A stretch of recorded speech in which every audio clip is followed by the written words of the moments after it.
Morning. आज मैं आप लोगों का नया सब्जेक्ट जो 9th क्लास में स्टार्ट होता है इकोनॉमिक्स, उसका क्लास लूँगी और उसका पहला चैप्टर है द स्टोरी ऑफ विलेज पालकपुर। लेकिन ये आप लोगों के लिए नया सब्जेक्ट है, इसलिए पहले हम लोग जानते हैं कि इकोनॉमिक्स है क्या, what is economics and why we study. Okay, तो इकोनॉमिक्स क्या है? फर्स्ट हम लोग चलते हैं अपने फैमिली में ही। आपके मम्मी पापा या बोथ पैसा कमाते हैं, उस पैसे को ऐसे ही तो नहीं खर्च कर देते हैं, एक मैनेजमेंट के तहत खर्च करते हैं, जिसमें कि सारा जो आप लोगों का नीड है पहले उस पर, फिर आप लोगों का जो वांट्स होता है, जो नेसेसरी अननेसेसरी अनलिमिटेड है, उसकी ओर भी खर्च करते हैं, कुछ इमरजेंसी के लिए रखते हैं। और यहाँ एक बात ये है कि वो जो आपका इनकम है वो तो लिमिटेड है, मम्मी या पापा का 15,000, 20,000, 10,000, उसी में उन लोगों को खर्च करना होता है कि पहले जो फूड है, एजुकेशन है, हेल्थ है, उस पर हम खर्च करें। और फिर एजुकेशन है बच्चों का, तो जो बच्चे ज़्यादा, मान लीजिए 3-4 बच्चे हैं, अब किसी बच्चे को इंटरेस्ट ही नहीं है पढ़ने में और कोई बच्चा बहुत पढ़ रहा है, तो उन लोगों का फोकस उस बच्चे पे ज़्यादा रहेगा कि हम उस पे ज़्यादा ध्यान दें, ज़्यादा खर्च करें, उसको बाहर भेजें पढ़ने के लिए।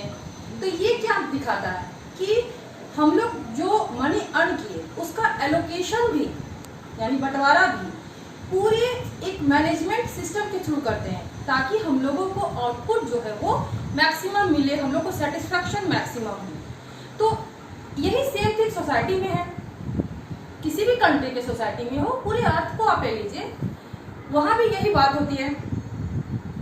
जैसे मान लिया कि आपका विलेज है, फार्मर है, वो क्रॉप उपजा रहा है, प्रोडक्शन कर रहा है, तो उसके लिए लैंड तो लिमिटेड है ना, रिसोर्स, उसके पास मनी लिमिटेड है, उसी में उसको देखना होता है कि मैं कैसे ज़्यादा से ज़्यादा अच्छे से खेती करूं कि ज़्यादा प्रोडक्शन हो, मैं ज़्यादा मनी अर्न कर सकूं और भी जो मेरे नीड्स हैं उसको पूरा कर सकूं, है कि नहीं? तो इकोनॉमिक्स में हम लोग यही पढ़ते हैं कि कैसे हम लोग कोई चीज़ का प्रोडक्शन करें, उसको कैसे एलोकेट करें, ताकि ज़्यादा से ज़्यादा हम लोगों को सेटिस्फैक्शन हो और आउटपुट ज़्यादा आए। क्योंकि हम लोगों का जो वो रिसोर्सेज क्या है, लिमिटेड है, और वांट्स हम लोग का जो है वो अनलिमिटेड है। इसलिए हम लोगों को एक मैनेजमेंट चाहिए होता है कि इस लिमिटेड रिसोर्स में हम लोग उसको कैसे, कहाँ खर्च करें, कैसे डिस्ट्रीब्यूट करें कि हम लोगों को ज्यादा से ज्यादा आउटपुट आए। अब हमको लगता है इकोनॉमिक्स क्या है, ये आप लोगों को सिंपल लैंग्वेज में समझ आ रहा होगा। अब हम लोग इसको थोड़ा इकोनॉमिक टर्म में देख लेते हैं। जैसे क्या है, सोशल साइंस है ये भी, ठीक है, हम लोग सोशल के बारे में ही तो पढ़ते हैं ना, सोसाइटी के बारे में। Social science that studies economic activities. अब देखिए इकोनॉमिक्स में ये जो इकोनॉमिक एक्टिविटीज है ना, बहुत ब्रॉड व्यू रखता है, बहुत ब्रॉड। ये इकोनॉमिक एक्टिविटीज क्या है? आप अपना विलेज का एग्जांपल लीजिए, ठीक है। विलेज में क्या है, फार्मर फार्मिंग कर रहा है, शॉपकीपर भी तो अपना मनी अर्न करने के लिए है ना सामान बेच रहा है, वो भी तो एक एक्टिविटीज हुआ। क्यों? क्योंकि उसमें वो पैसे की लेन देन हो रहा है, मनी अर्न कर रहा है।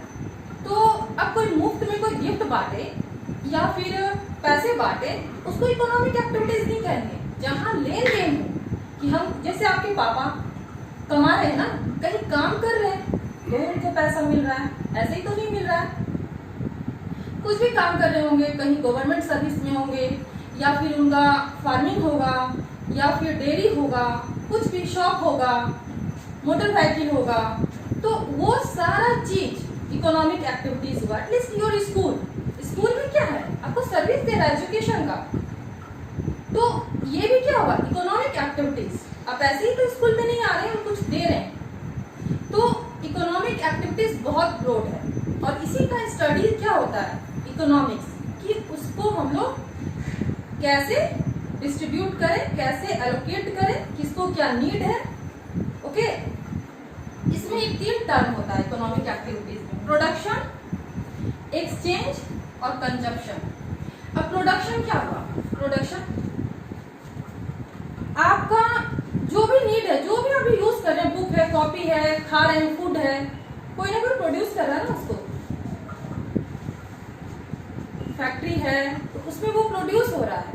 अब रोटी है, रोटी के लिए आटा है, तो वो भी जो हाँ सिर्फ फ्लोर मिल से अगर वो आ रहा है तो वो प्रोडक्शन ही हुआ। मतलब हम लोग कुछ भी प्रोड्यूस कर रहे हैं, किसके लिए? सोसाइटी के लिए, किसी की नीड को पूरा करने के लिए, तो वो भी प्रोडक्शन हुआ। सिर्फ गुड्स ही नहीं, सर्विस भी। सर्विस जैसे आपका एजुकेशन हो गया, अब टेलीकॉम कंपनियां हैं तो वो क्या है? सर्विस दे रही है ना आपको। हेल्थ सेक्टर हुआ, एक डॉक्टर है तो वो हमको सर्विस दे रहा है, तो ये गुड एंड सर्विस दोनों का प्रोडक्शन। अब है एक्सचेंज। एक्सचेंज क्या हुआ? एक्सचेंज आप शॉप पे जाते हो, बुक या पेंसिल खरीदते हो तो उसके बदले मनी देते हो ना, तब वो आपको दे रहा है, तो वो क्या हुआ? एक्सचेंज हुआ। जैसे एक फार्मर है, वो अपना सीधा उपजाया कुछ भी, या फिर दाल हो, पल्स हो, वेजिटेबल हो, तो उसका सिर्फ वही नीड तो नहीं है कि वो सिर्फ खा लिया हो गया, नहीं, वो अपने लिए रख के बाकी फिर बेचता है, एक्सचेंज करता है। किससे? मनी से, कि हम दूसरा वांट्स और नीड जो है उसको पूरा कर सकें। तो ये क्या है? एक्सचेंज है। अब कंजप्शन। कंजप्शन क्या है? आप बुक लाए खरीद के, ठीक है, वो एक्सचेंज हुआ। बुक पहले तो प्रोडक्शन हुआ, फिर आप उसको एक्सचेंज किए मनी से अपने लिए, अब आप उसको पढ़ रहे हैं, यानी कंज्यूम कर रहे हैं, उसको उपभोग कर रहे हैं, तो वो क्या हो गया? कंजप्शन। अब जैसे कि मान लीजिए कि आपका फोन है, आप उसमें एयरटेल का सिम लगा रहे हैं, ठीक है, तो एयरटेल जो कंपनी हुआ वो आपको सर्विस दे रही है, तो आप आइडिया का नहीं यूज कर रहे, एयरटेल का। आप बोलिएगा हम एयरटेल के कंज्यूमर हैं, क्योंकि हम उसका एयरटेल का सर्विस कंजप्शन कर रहे हैं, तो हम उसके कंज्यूमर हुए। तो ये क्लियर हो गया होगा, ये तीनों वर्ड, ठीक है। अब यहाँ जो आपका जो ये चैप्टर है ना, the story of village Palampur, ये वर्ड है जो आपका प्रोडक्शन, इसी पर बेस है। इसी प्रोडक्शन को एक स्टोरी के मीडियम से आपको समझाया गया है बहुत ही अच्छे से, कि कैसे हम लोग जो भी रिसोर्सेज है उसको कंबाइन करके जो हम लोग का डिजायर है उसका प्रोडक्शन कैसे करते हैं। और इस विलेज को, पालमपुर जो विलेज है, आप अपने विलेज से कंपेयर करते जाइएगा तो बहुत ही इजीली क्लियर होगा, ठीक है। यहाँ तक इकोनॉमिक्स क्या है ये हमको लगता है समझ में आ गया होगा, और कोई प्रॉब्लम हो तो आप लोग पूछ सकते हैं। अब हम लोग चलते हैं अपने टॉपिक पे, ठीक है। ये है आपका the story of village Palampur. तो ये जो विलेज पालमपुर है, पहले हम लोग उसको देखते हैं, इस विलेज के बारे में क्या एक्सप्लेन किया गया है। तो ये कोई विलेज, आपसे मान लीजिए क्वेश्चन आ सकता है कि विलेज कहाँ है, तो ये विलेज है कहीं नहीं, ये एक हाइपोथेटिकल विलेज है, इमेजिनरी, मतलब मान लिया गया, ख्याली ब्लॉक, कि हम मान लिए ये विलेज है पालमपुर जहाँ ऐसे ऐसे है। अब विलेज में जैसे होता है वैसे ही सब कुछ मान करके एक डेवलप विलेज को इमेजिन किया गया है। तो आपसे क्वेश्चन अगर आ गया वेयर इज पालमपुर विलेज, तो ये नहीं कहा है, नहीं, it is a hypothetical village, ये एक इमेजिनरी विलेज है।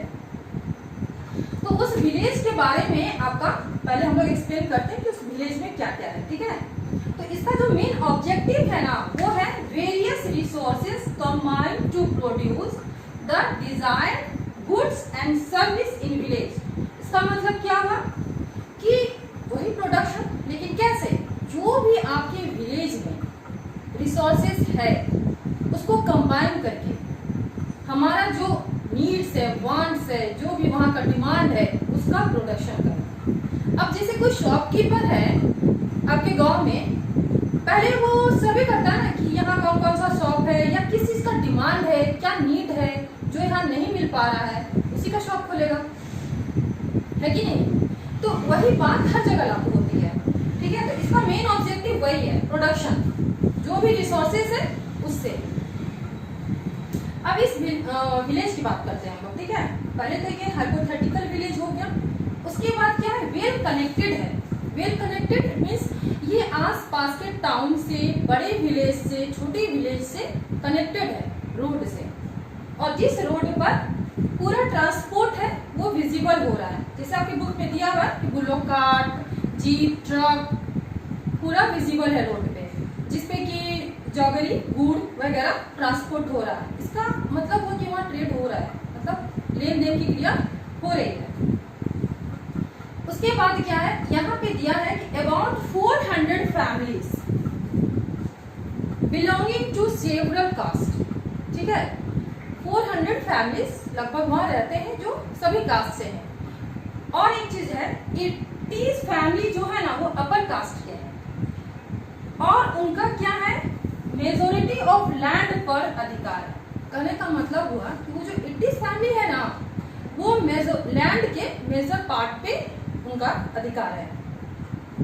और बाकी आपका जो हाउसेस है मेनी टाइप्स है। अब जैसे कि जो ब्रिक सीमेंट के घर जो थोड़े अच्छे हैं इकोनॉमिकली, उनका घर बड़ा होता है।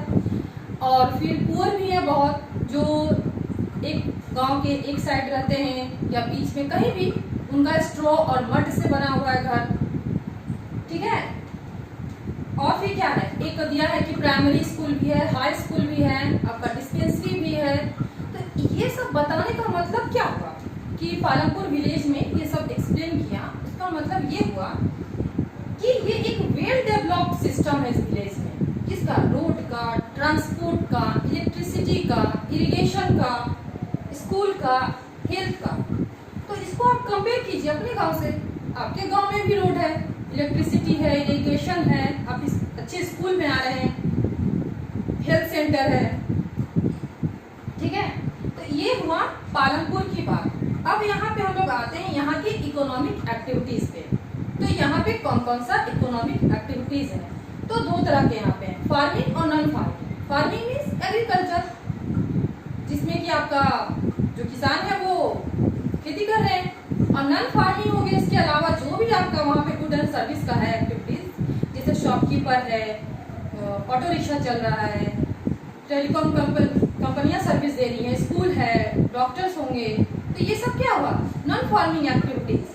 तो मेनली लेकिन यहाँ पे फार्मिंग एक्टिविटीज का ज्यादा एक्सप्लेन है, क्योंकि हम लोग का कंट्री ही है विलेज मेजोरिटी, ठीक है। तो वहाँ एग्रीकल्चर बेस्ड हम लोग का इकोनॉमिक ज्यादा है, इसलिए पहले हम लोग फार्मिंग की बात इस चैप्टर में की गई है, उसके बाद धीरे धीरे नॉन फार्मिंग एक्टिविटीज की। तो ये हम लोग का पालमपुर विलेज का हुआ। आज के लिए हम लोग इंट्रो क्लास इतना ही करते हैं।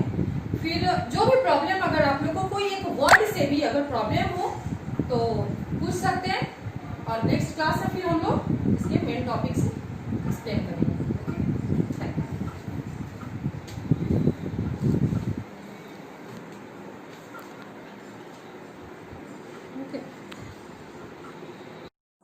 हाय फ्रेंड्स, ऐसे नए वीडियो देखने के लिए हमारे चैनल को सब्सक्राइब करें।